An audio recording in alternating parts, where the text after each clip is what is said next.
Vamos a explicar como primer componente dentro del tema de potencia el transistor unión.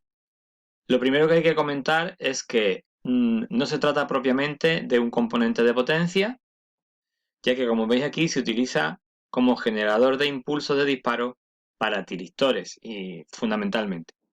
El símbolo es este que veis aquí, tendrá una base 2 o una base 2 y base 1. En algunos casos también se puede llamar base positiva a la base 2 y base negativa a la base 1 y un emisor. Este es el encapsulado que tiene el 2N2646, que es el que solemos utilizar nosotros en las prácticas. La estructura interna y el equivalente eléctrico que tienen el componente es este. Es una estructura normalmente de silicio, canal N, todo fuertemente dopado, de manera que al tener bastante impurezas, pues va a tener una elevada resistencia entre los terminales de B2 y B1. Y cuando hablo de una elevada resistencia, quiero decir que si medimos entre B2 y B1, pues podemos obtener 9.000, 10.000, 15.000 ohmios, con lo cual realmente es un valor de resistencia elevado para no tener ninguna barrera en esta zona. A cierta distancia entre las dos bases se inserta una zona tipo P, que sería el emisor, de tal manera que en esta zona de aquí sí tenemos una unión PN. Dicho esto, en condiciones normales, el equivalente del UJT es el que aparece en este esquema. Tendríamos habrá un punto interno que estará próximo a esta unión PN, habrá un punto interno en el que podemos medir desde esa parte hacia arriba una parte de la resistencia entre bases, y desde este punto interno hacia abajo tendríamos la resistencia interna entre la base 1 y ese punto intrínseco que está dentro del componente. Por otro lado, esta unión PN que tenemos aquí es equivalente a un diodo de silicio en el que el ánodo lógicamente sería la parte P y estaría unido al emisor, y el cátodo estaría unido a esta parte interna que hemos llamado punto intrínseco o punto interno al propio componente.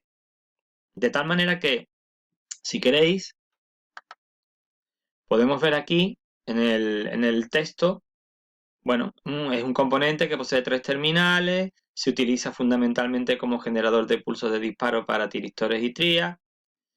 La constitución interna, lo que pasa que en el texto lo vemos en posición horizontal, y el símbolo.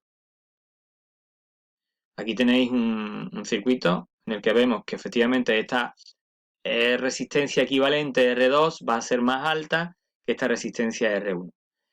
Normalmente, ¿cómo va a funcionar el circuito? Bueno, pues vamos a ir alimentando la tensión entre el emisor y la base 1, de manera que cuando esta unión PN interna queda polarizada directamente, este diodo internamente va a conducir y vamos a hacer que esta resistencia entre el punto interno y la base 1, esta resistencia baja a un valor casi de 0 ohmios, con lo cual habrá una elevada corriente entre el emisor y la base 1.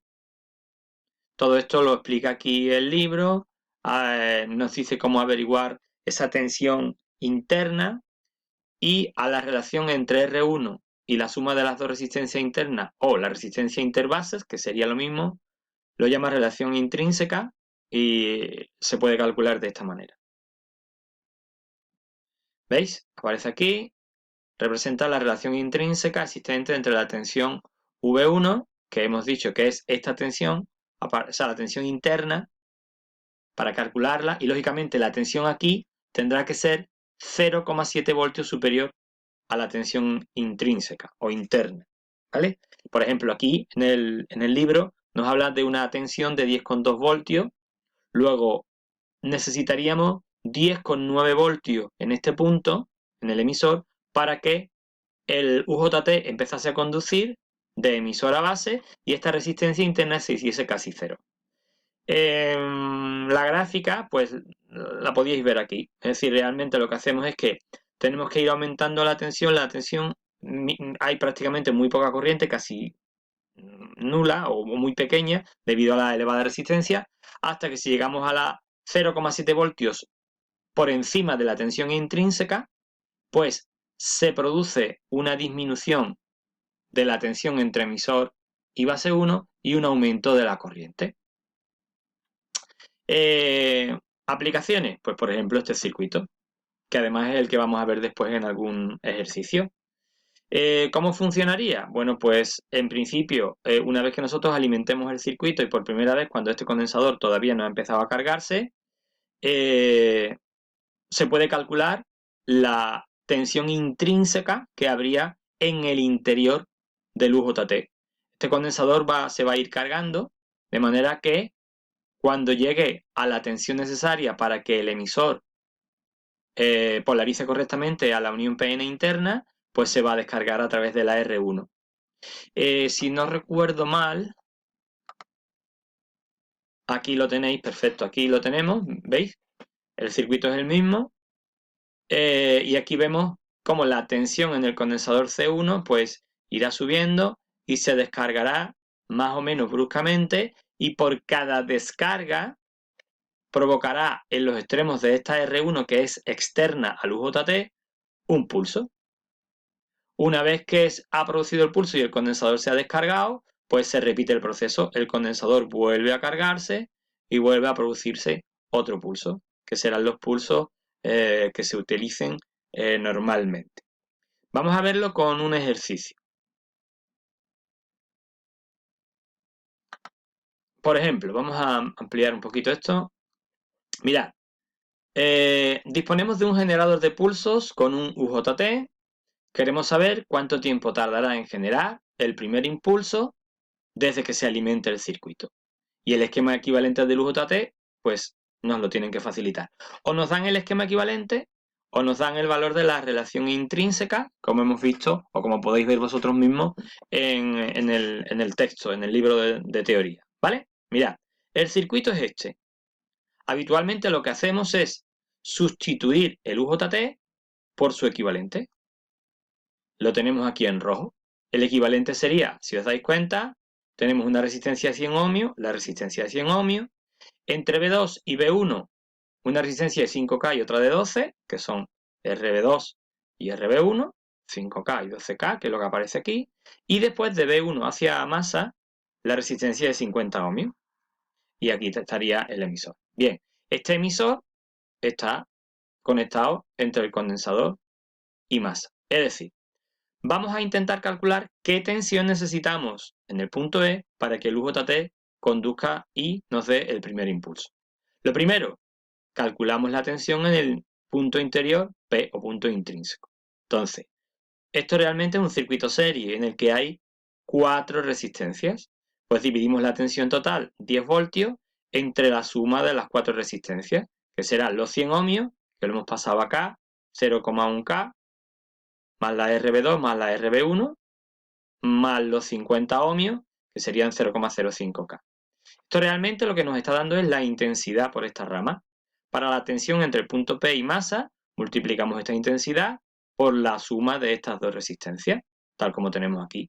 La intensidad por la suma de RB1 más 0,05K. Sustituimos, recordar que RB1 era 12, sustituimos y nos sale que en el punto P, la tensión intrínseca es 7,02 voltios. En el emisor necesitamos 0,7 voltios más positivos que los voltios que haya en P, tal como lo tenemos aquí. Con lo cual, simplemente sumamos 0,7 voltios a los 7,02 y obtenemos 7,72. Esta tensión es la que tiene que tener el condensador. El condensador tiene que alcanzar 7,72 voltios. ¿En cuánto tiempo lo hace? Bueno, recordemos la fórmula que vimos en la primera evaluación. La tensión en un condensador es igual a la tensión total que le hemos aplicado por 1 menos E, que es la base de los logaritmos neperianos, elevado a menos el tiempo transcurrido partido a la constante de tiempo R por C. Aquí lo único que hay que hacer es sustituir esta tensión es la que hemos calculado, 7,72 voltios, igual a 10 por 1 menos elevado a menos t partido de RC. Este 10 que está multiplicando pasará aquí dividiendo. Y este 1, que es más 1, aunque no tenga el signo más, pasa aquí restando. Con lo cual me queda 7,72 dividido entre 10 menos 1 igual a menos e elevado a menos t partido RC. Hacemos esta operación y nos sale menos 0,228. Como esto tiene signo menos y esto tiene signo menos, multiplicando por menos 1 los dos términos de la igualdad, pues obtenemos signo positivo. Bien, para conseguir eliminar la e y quedarnos solo con el exponente, tendríamos que matemáticamente aplicar la operación del logaritmo neperiano. Es decir, si yo calculo el logaritmo neperiano a los dos miembros de la igualdad que resulta sigue siendo equivalente. Entonces, lo tenemos aquí. Fijaros, logaritmo neperiano de 0,228 sería igual que el logaritmo neperiano de lo que teníamos aquí, que era e menos t partido de RC. Matemáticamente, cuando la base de los logaritmos es e, si yo aplico logaritmo neperiano a esta expresión, el resultado es que me quedo exclusivamente con el exponente, con lo cual no tenemos que complicarnos la vida. Simplemente el logaritmo neperiano de e elevado a menos t partido RC es el exponente que tenga la e, menos t partido RC. Y el logaritmo neperiano de 0,228, lo que nos dé la calculadora. En este caso, menos 1,478. Lógicamente, como es menos y menos, volvemos a multiplicar, tenemos más 1,478 más t partido RC. Y ahora ya simplemente despejamos. Queremos averiguar el tiempo, por lo tanto este R por C pasará multiplicando. Ordenándolo de otra manera me quedaría que el tiempo es igual a 1,478 por R y por C. La resistencia era de 100K, el condensador de 47 microfaradios, pues lo pasamos a unidad fundamental y nos ha dado 6,94 segundos. Este tipo de ejercicio siempre se puede comprobar. ¿Qué vamos a hacer? Vamos a ver qué tensión alcanza el condensador en 6,94 segundos. Y tiene que ser aproximadamente los 7,72 voltios que necesitamos. Para ello, utilizamos la fórmula. La tensión en el condensador será igual a 10 por 1 menos e elevado a el tiempo que nosotros hemos calculado, 6,94 segundos, dividido por la constante de tiempo RC. Simplemente sustituimos y efectuamos, y cuando yo he efectuado los cálculos me sale 7,715, que son prácticamente 7,72 voltios, con lo cual el ejercicio está bien resuelto. Si volvemos hacia arriba,